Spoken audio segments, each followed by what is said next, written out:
All right, you two. It is 6 o'clock Central on a Tuesday, and you know what time it is. It's time for another episode of Your Comedy Bestie with your girl, Erica Switzer. Here we are at episode 4, where we get a chance to talk about who are you, why are you like this, who inspires you, and where do you like to perform.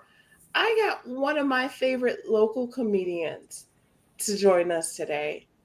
And I think you're going to find him a treat and you're going to find out why we enjoy him in the suburbs and all over the place. Please give it up for the wonderful Brennan Bewee Weaver. Hey, Hello, and thank you for having me. I appreciate it. So thank you good for and happy to be here. taking your time out to chat with me.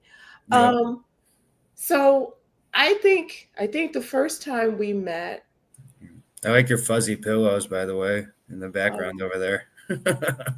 you're thank you. Or blanket. What is that? That It's looks like cool.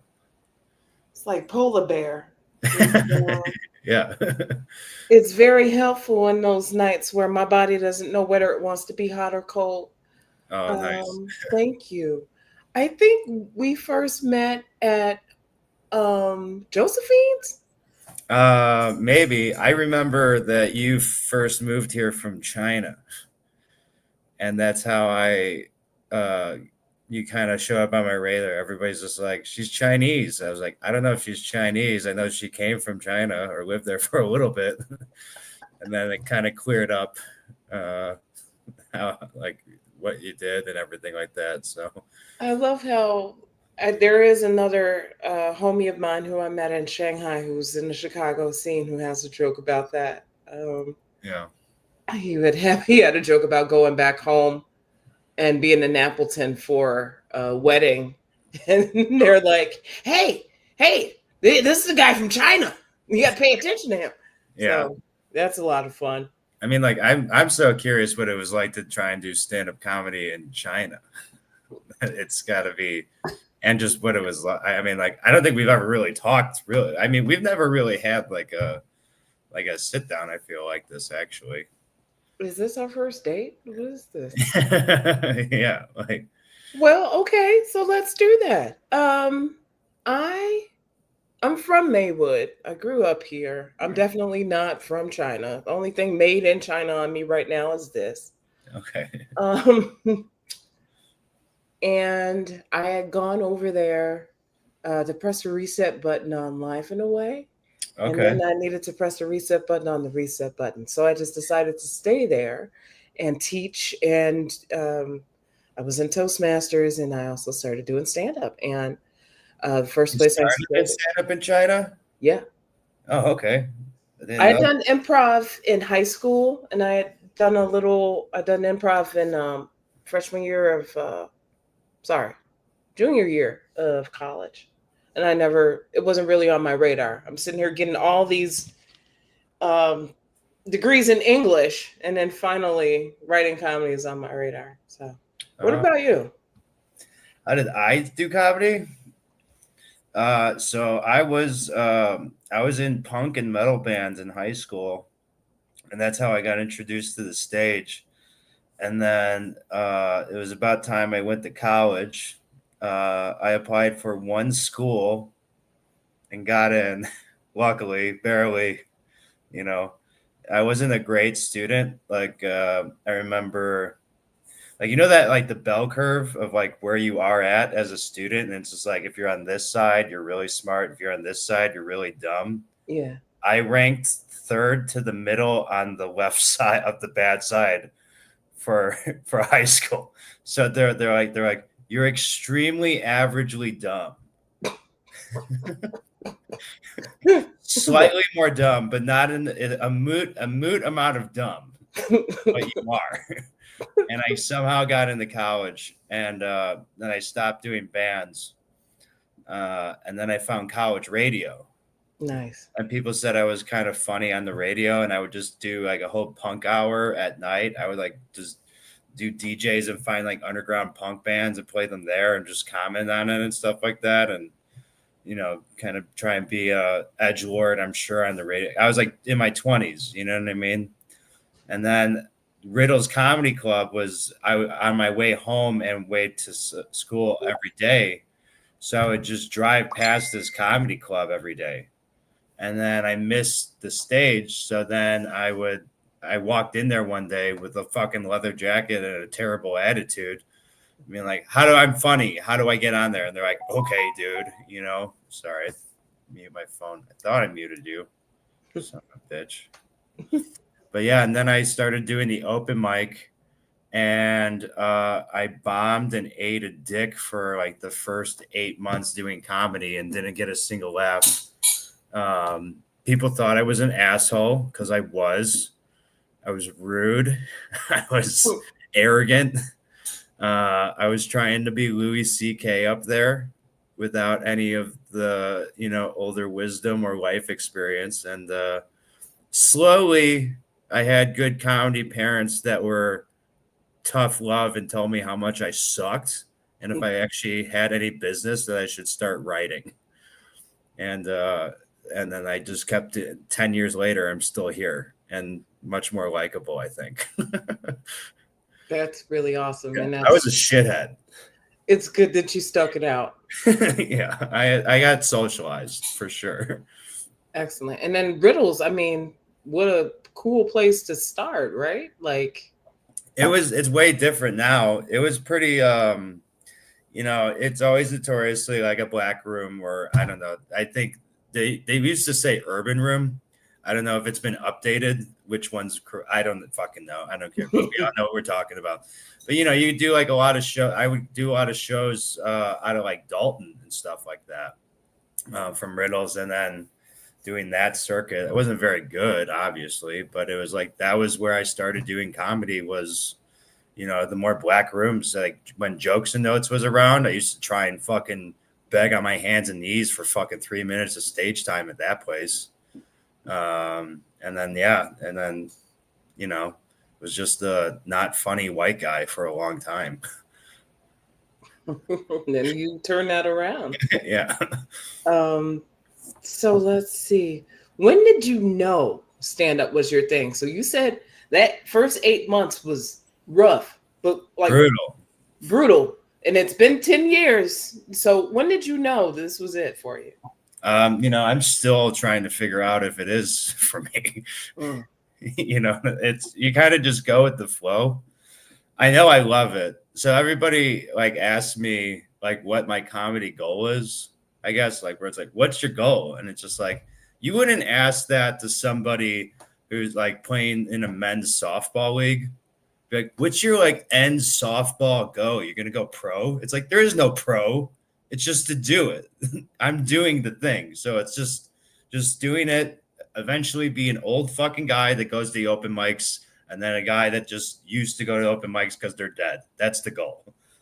And just keep doing comedy and keep doing it till it's fun, just have fun with it and actually try, give a shit, try and help and lead the way for other people, just doing that, carrying the torch, carrying and being part of the community. That's, I think, what the main goal is. That's awesome that you even said that. And one of the things that struck me, you just said, is something that I'm sure informs your art, informs your music, and informs your comedy, is to just do the thing. Yeah. Do the thing, attempt to do it well. And even if it sucks, fucking who cares? Put it out anyway. You got to try. Mm-hmm. Absolutely, because it's better than not. Yeah. I think you guys do that too with like, I think everybody's trying to do something, especially with like the S&F crew. It's like you guys are your own little football team with it and support each other. And you guys are putting out a lot of good efforts and a lot of good results. You got Kyle Kinane coming. That's a community effort. That's not one individual. That's a lot of people's hard work coming together. And that's what I think that everybody should be thinking about as terms of a community here. Yeah, that's one of the big things that keeps me in it, that keeps me going, especially when I have a set where I'm like, I got a day job and some other stuff that I'm doing. I ain't got to do this shit. Yeah. But no, the sense of community is everything to me. I There are some Thursdays where it's like, if it's a day like today, I'm struggling to get out of this thing. Yeah. I'm covered in polar bear. But because I remember, we got a nice crew, we got a good show coming up. There might be a cool ass comic that I've been wanting to see. I got a whole bunch of reasons to get up and go do something on a Thursday and make something happen because of that show. So thanks for shouting us out, and thank you for being there for us. Of course. I'll circle back around. I mean, I remember back in the day when I started, Matt Drufke, I almost got banned from the Chicago Comedy Suburbs page for being an asshole.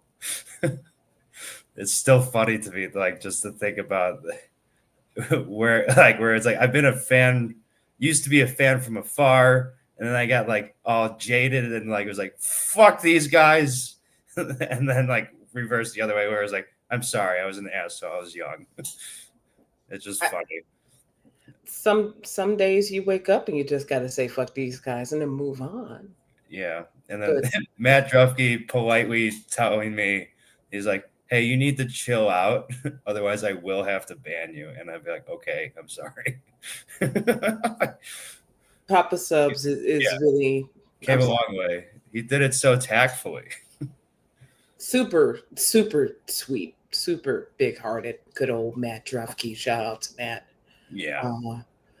And of course, Matt will probably be mentioned a little bit later on in the show.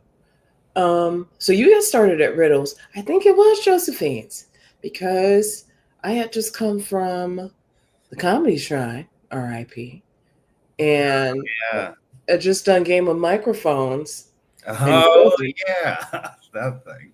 Surprisingly, I'm sitting here like I'm up against road dogs. I'm sitting here with Tim Watson and Justin Arsenault and Jeff Brumfield and who was the other guy? Patrick Bagden, God rest his soul.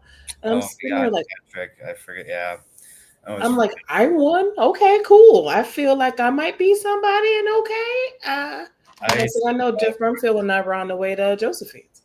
Yeah.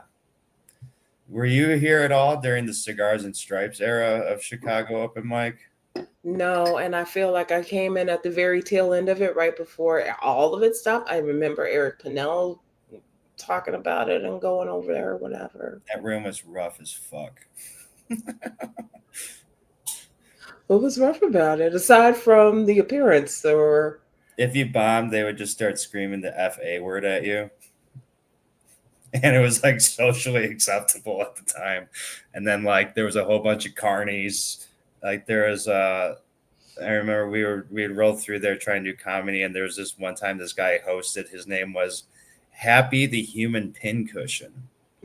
He was a sideshow act, and his sideshow act was piercing himself all over. So instead of doing comedy, he would just pierce himself and be like, okay, now a comedian, and like pull out all the pins and be like, here you go. And then like if you tanked, they'd be like, you fucking suck, F word.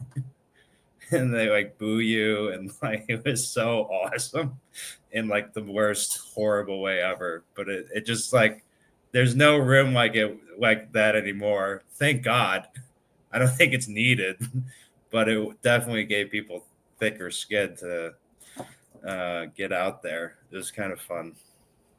I just heard about the new trigger warning, new and upcoming trigger warning.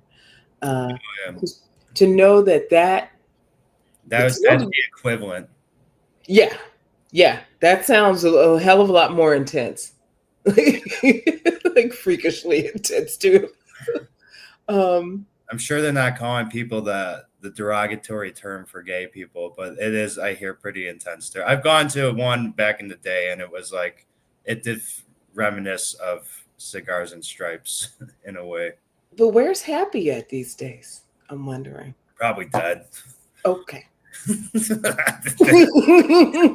Human pincushion, I mean. Those I mean, there was a guy called Steel Ball Larry who had to retire because his act was that he got hit in the balls, like bowling balls and stuff. And then I remember I went over there, and he was a grumpy guy, but I mean, he made a living by getting hit in the balls. So sure that he was in some pain. But yeah, I remember one day I went over and he's like especially mad. I'm like, "What's up with you, Larry?" And he's just like, "I just came back from the doctor." He looked like Lemmy from Motorhead. He had like the cowboy hat, the handlebar, long hair, leather jacket. And he's like, "I came back from the doctor, and my testicle is dying because it's split in half." And they can't. He's like, they can't save it. And he's like, it was just fucking, like that was the crew and people. That was the type of people that went through that place. It was, yeah, interesting. R.I.P. to his gonad. Yeah. That it sounds like extras from Jim Rose Circus and stuff. For real. I'm waiting on somebody to talk about Enigma coming out with the puzzles and shit. Yeah. That's pretty dope. Uh, what has been your favorite place to perform in the city or suburbs? Well, now I'm biased because I live 3 minutes from my local dive bar, Josephine's. We now do mystery box open mic out of there. That's like probably the fourth or fifth rendition of an open mic there. Mhm. But I mean, that's just my home mic and my home base. I go there even when I'm not doing comedy. It's kind of I'm really close with the owners, and I film sketches out of there now with me and like Dan McCarty, Lisa Piper, and some other people, Chris Bonget.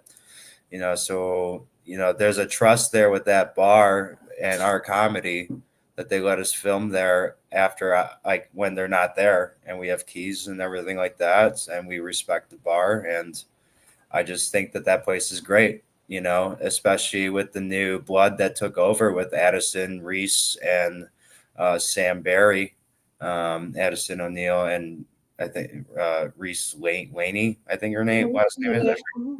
I think they're doing a great job, and they brought something that was needed there, which is, a different form of comedy and diversity. And they do a great fucking job. And I don't think anybody could take that away from them.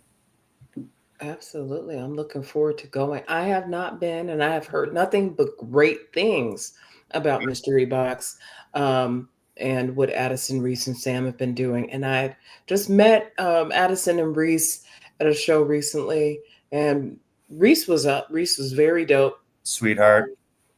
Yes, very sweet lady. And Addison, She'll tell you when she doesn't like something too, which is what I like about it, about her. yeah, I appreciate that she'll keep it real with you and not sugarcoat it, but also make it not hurt. So that's good. I mean, She's her own comedy is so truth based and no bullshit. I remember because like the bar asked me to help market them because they needed a little help there.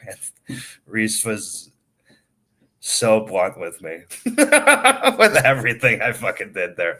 I really had to earn her trust, and I don't mind it. But it's just like looking back on it where it started, where she's like, "You listen to me," and I was like, "Okay, I will listen to you." The woman's got direction. Hey, she's got the vision. Yeah, and she's very protective of that room, and Addison, which is good. It's what it needs. Very, very, very good. And again, that speaks to community. Yeah, Huge on multiple levels. It's great that Josephine's is such a bastion for comedy and has been. yeah, And it's very awesome that they let you guys have that little bit of privilege there. yeah. Um, what's been the worst venue you've performed at? Probably the Comedy Shrine, Hmm. and I could say that because it's closed and it doesn't mean anything. Strategically chosen. Um, yeah, I wasn't my favorite. It didn't feel very welcoming. It kind of I used to be a contractor, and there was shops that used to take advantage of their employees or any job really, and it kind of felt like they would really push performers to take advantage a little bit for business decisions that they might have made that made them suffer. So they cut corners in other ways. Um, and one of the ways that they tried to recoup their cut corners was to take advantage of younger performers with their contracts. So No knock on them, but I just I didn't get along with them, to be honest. Completely understandable. And that just goes to show what happens when you mismanage a good thing or you mismanage something that has the potential to be good. It could have been great. It could have been a great place to be and work and perform, but it just them moving to the mall was a terrible idea. It was They should have just stayed at the old location when they was there. Yeah. But Yeah. Having high hopes for 2020 because a lot of us did. yeah, uh, it did not seem practical to me, but it sure did make for great news clips. yeah, I guess so. And Yes. We'll see. There's always an evolution and things come and flow and ebb and flow. I'm sure this will get back that I said that they were my least favorite, but whatever. at least we put it out karmically into the world that that's energy to Yeah, thank you. yeah, whatever. I don't fucking give a shit. What's gonna happen? I don't fucking know. For sure. Yeah, And it's bad when a venue doesn't respect the performers. yeah, That's just going to be a setup for failure, no matter how you look at it. yeah, I don't care how much money you throw behind it and how many false promises you throw behind it. yeah. Um, Getting back to you, what influences your comedy? So I try and really focus on the mundane of life and try and just I did kind of adopt this no TV, no news, no political humor lifestyle. I kind of just try and speak from my experience from the day to day aspect and speak what's on my mind or what I'm going through. Keep it fresh. I don't get married to anything I talk about on stage for too long. I mean, there are bits that have lasted years. There's bits that I do that last 2 weeks and then they get retired, and Mm, it's just kind of how it is. And then sometimes those bits get brought back 3 years later when they apply again. So, but most of my stuff, I would say, is there's that saying, half truth for a story. My stuff is typically more than half true. It's probably closer to the 70% truth. If I'm telling you a story, it pretty much happened how I did, just with punch up, mm-hmm. So I'll tell anything as long as it feels true to me, Yeah. you know. Like I just came up with I'm working on a new bit about how I'm finally now mature enough to throw away my underwear because I recognize that there's holes in it. Mm-hmm. It only took me 34 years to figure out that underwear sometimes gets holes in it. Because like I literally like I don't even remember, like it was like literally like a few weeks ago I put on a pair of underwear and my fucking balls fell through it. I was like, what's this feeling? And then I was like, oh, there's this giant massive hole in it. And I was just like, it's not like the hole was like this big. It's not like it just happened. It's like I've been wearing those out like for however long, and I just noticed it. And then I threw away a second pair because I started looking at them. And I was like, oh, here's another pair that has a massive hole in it. And I'm just like, that's what happens when you're a single guy, I think, for too long. It's like you just live like that. Your ball holes just drop out? What happened? Yeah, I don't know, man. Just give me a break. That's a that yeah. I'm For gonna some reason, the only thing in my head right now is that Weezer song. If you sweater. want to destroy my Oh, sweater. yeah. I don't know why. Yeah. No, I mean it does apply, but I kind of feel like if I was dating somebody and they noticed it, they would point it out right away.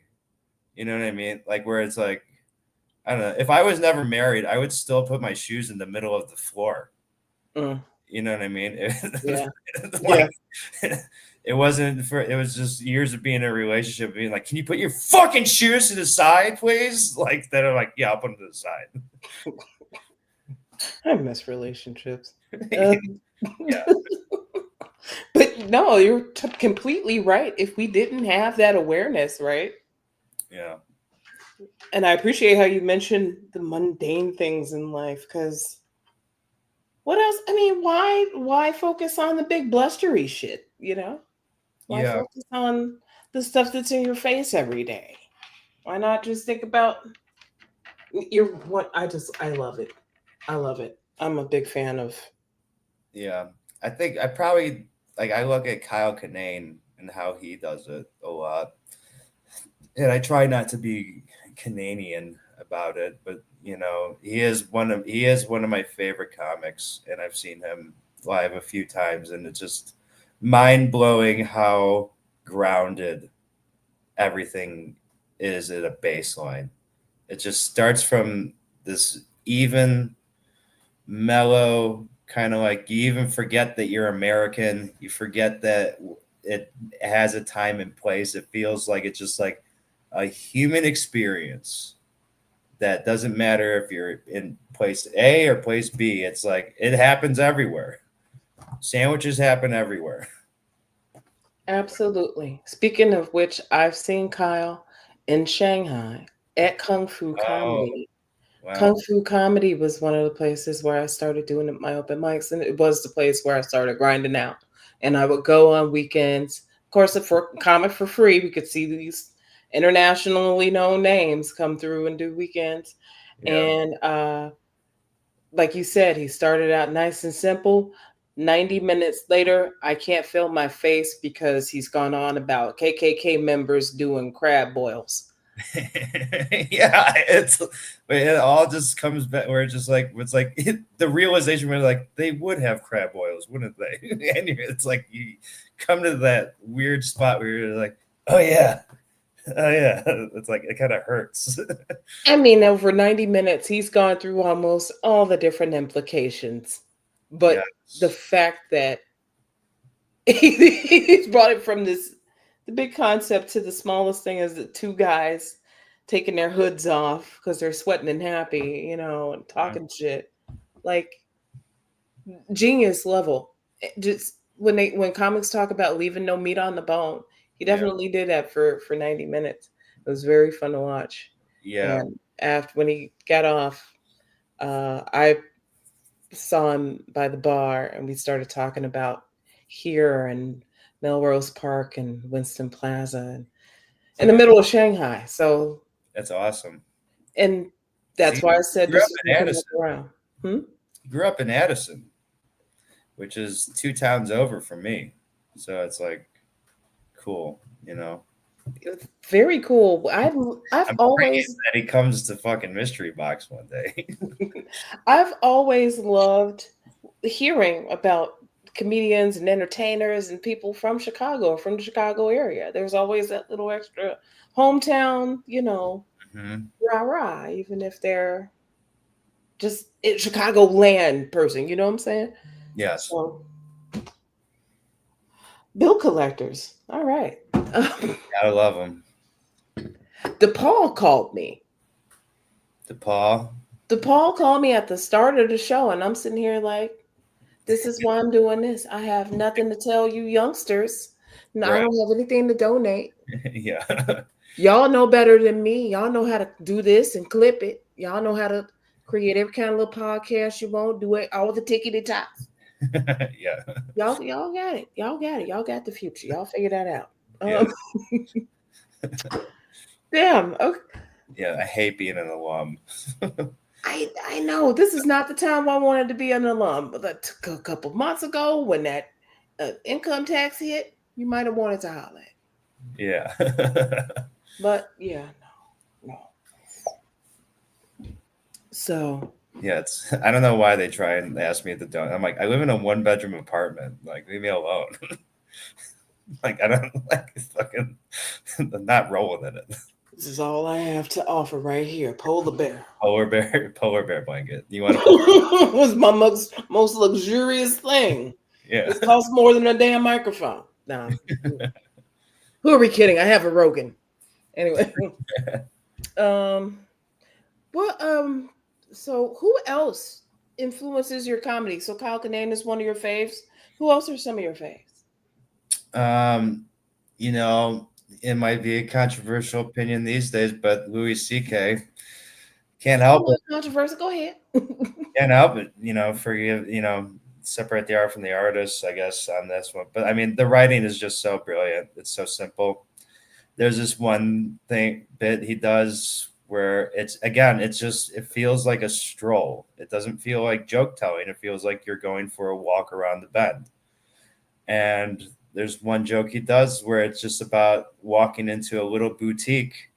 And he goes like, you know how it is every time you walk in there, and it just like, he does like the bells, and it's just like it just that human, where it's like, are the bells on the door part of the human experience? And it's just like, I guess it is. I left. It doesn't matter. I'm in location B. You're in location A when you wrote it, and I'm still here laughing at that idea because I know what you're talking about. It's mundane, Yeah. and it's just so hard to identify the mundane. I think it's the hardest thing to pinpoint, grab it, and then share it with everybody. And I just think that his writing does that. Um, you know, Regardless of what you think of him as a person outside of the profession. So I 100% agree with you, and I know his series, the Louis series, was definitely informed by the stand up, and the writing obviously came out of the same brilliant mind. First season of Louis brilliantly captures a lot of what you're saying. yeah, That's what I fell in love with, like the first 2 or 3 episodes, and said, "Good fucking shit." yeah. I also love Rory Scovel, Jessica Kierson, um, Robert Kelly. Um, you know, all that stuff. I mean, I'm a podcast junkie. That's my main media. I all I consume is comedy podcast talk. That's pretty much it. So I don't know, a little bit of everybody. Very cool. I'm a comedy podcast fanatic myself. I'm a big podcast fan. YouTube has been my TV for about 12 years now. Oh, I know. I don't even know why I would buy a TV or any type of subscription. There's so much content on there for free, and like I have a couple of Patreon memberships, but I don't even watch them. I just kind of do it to support the artist. Yeah, Like where I'm like, I like what you're doing. Here's $5. That's about it. I have like 2 subscriptions, and that's it. absolutely. Shout out Roast Battle Chicago. For real. Um, I think that helps. I mean, do you like that part about comedy and accessibility and entertainment and all that stuff now? Do you like that about do you like that place? Like with how much they have to do editing and videos and post and podcast. I think it's just kind of the new wave of what you have to do. I think it's, if you want to take things seriously, you have to be a bit entrepreneurial. You have to be everything, you know.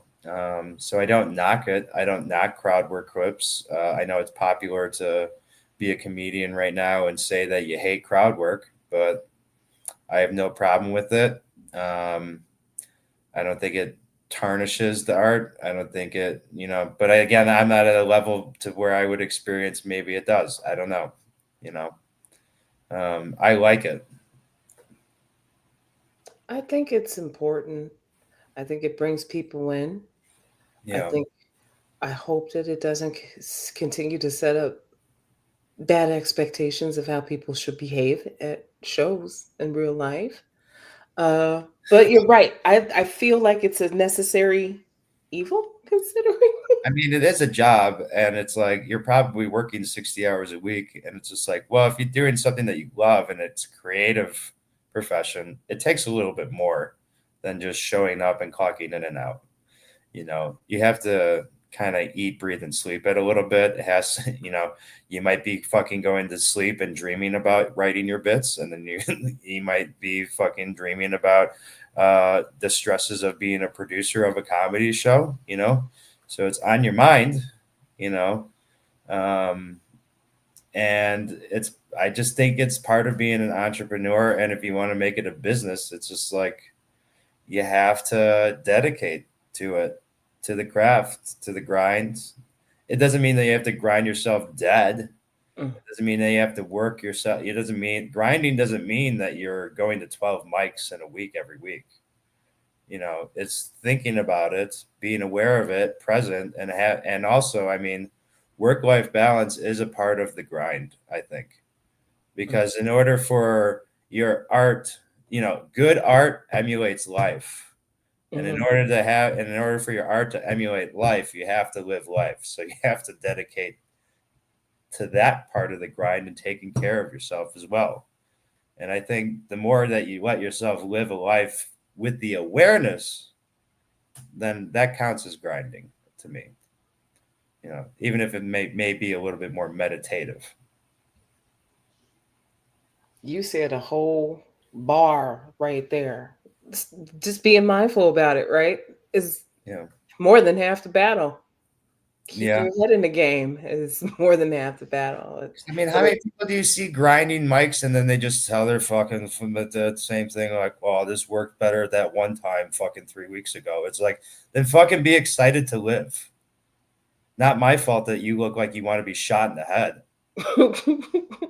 You know what I mean? Like you're doing something that you love and you look like you want to be put down.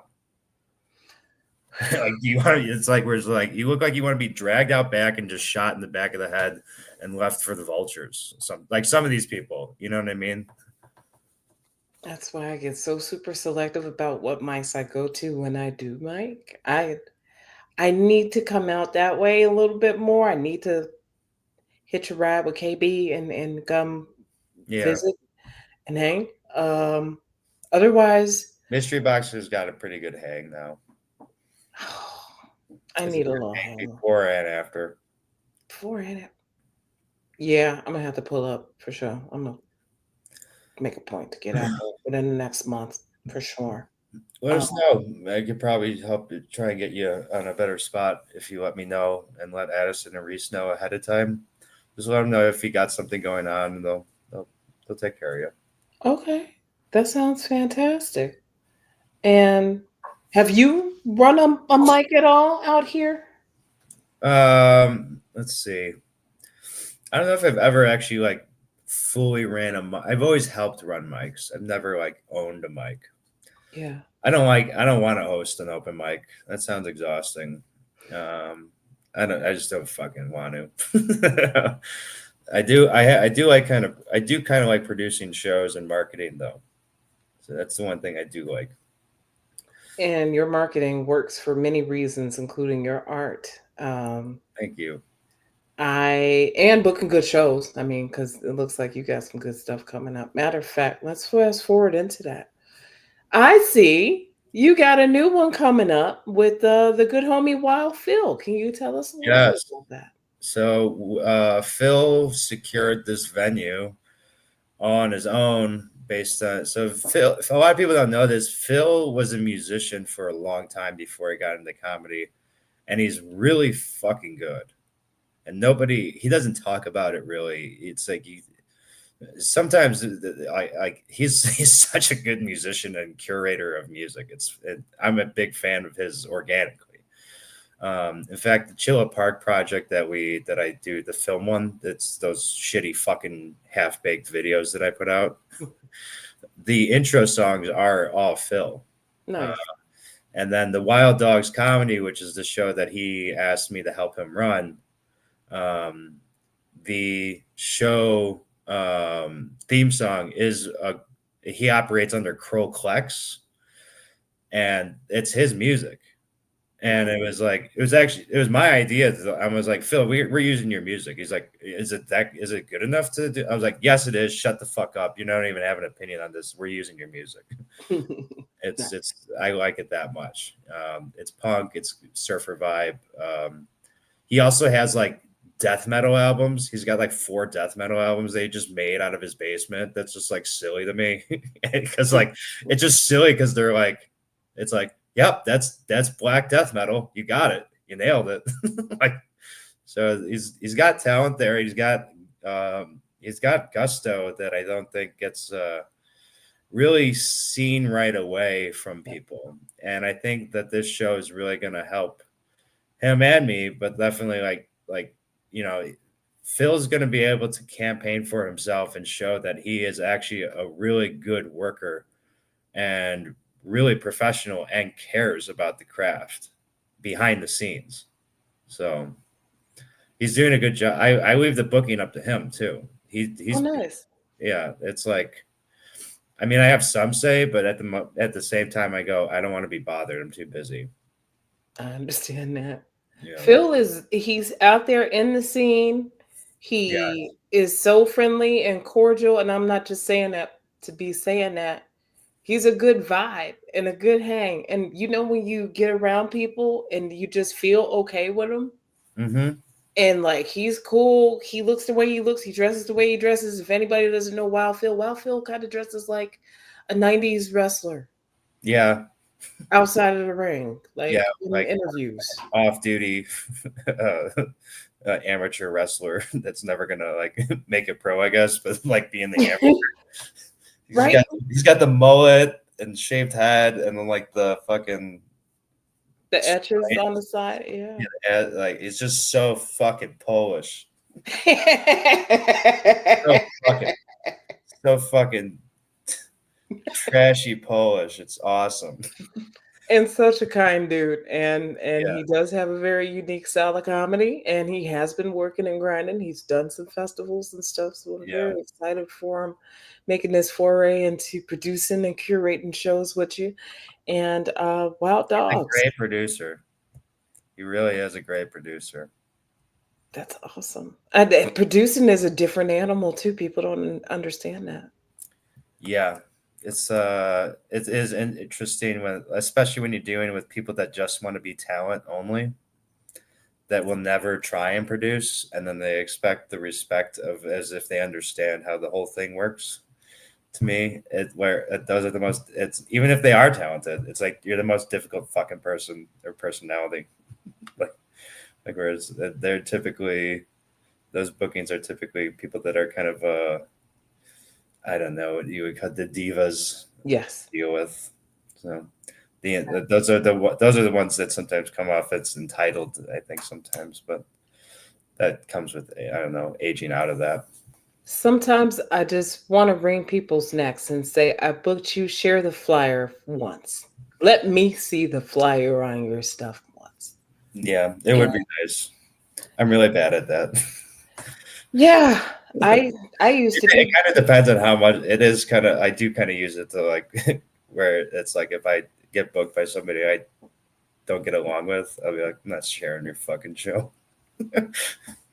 But I, I'll definitely share it if I like everybody, you know. But that's I just me. I'm like still a little bit of an asshole. I like 99.9999999% of the bookings I get. Yeah. Um, Oh, okay. I'm just saying, just don't, Gotcha. please. I know we're fucking full all the way till November, but we'll we'll definitely work something out. That sounds good. Um, I'm not, I mean, it is what it is. I don't beg people for spots. I just love float down to people's radars. Yeah, Um, who was I going to ask you? Did you want to, speaking of the marketing and stuff, and speaking of your art, I wanted the world to see what you do on the canvas, and you have some of your digital sure. stuff. Yeah, I got these scanned a while ago. Let me pull it up. Thank you for letting me show you. And you're welcome. Can you do you do mixed media? Because I think I wrote in the description mixed media. Yeah, so I do graphic design, and then I started as a watercolor painter. That's how I got into art. So let's see, share Excellent. screen. Then I would do window, right? I Let's believe find so. my thingy. And thank you, StreamYard, for presenting such a nice, easy to use interface. Yeah, actually, it is pretty easy. So I don't know. Can you see that? Let me add, as soon as you get the art queued up, I'll add it to the stage. How did I share it last time? Or like, I mean, boom. I Wait, got you. So it's on. So yeah, you just double click whatever you want to show. that? You see that? I mean, I see your screen with your 5 pieces. Oh, let's see here. Do you have a second monitor? Is that why? I do have a second monitor. Okay. It's only showing the first monitor with the finder screen. All right, let's stop sharing that. Now everybody gets to see how bad I am into technology. Share screen, screen share, window, entire screen, share. Can you see that? Yes. With so that's an acrylic painting. Nice. And then you see that one? Making sure that you Absolutely. can see it. So that's a watercolor. That's a character I draw a lot. That's the first time I ever drew that character. His name is the Cloud Maker. Mm. So yeah, I draw a lot of that stuff, a lot of things coming out of things. So there's this. This is another watercolor I did, and then see it's self-realization, $5. This is called the lemonade stand. Nice. So I try and do thing. I paint a lot at night, so a lot of my stuff is at night or grumpy and stuff like that. You know, I'm a disheveled, grumpy artist, so that's what But this looks like a pretty cool, disheveled, grumpy guy right here. I mean, yeah, you know, it's kind of like a Charles Bukowski wannabe vibe, I guess. I love it. I love how his nose has like a smaller nose up top sticking up. So I do a lot of these little houses too. So a lot of my paintings will have a house. Most of my paintings will have the house or a snail in it. So you can find a snail in a lot of Oh. my paintings. It's kind of my signature. Then there's, yeah, just, you know, aliens coming out of fucking shit. A lot of smoking. Clouds. There's that. That's kind of how I paint naturally when I'm not doing like commission or graphic design work. It's just that kind of like, I don't know what you call it, like oddball, kind of lowbrow surrealism. Mhm. So, I think it's stunning. I think it's very cool. It reminds me of you ever seen John Carpenter's not John Carpenter. I'm sorry, Wes Craven's kind of kids books, young adult mm-mm. books.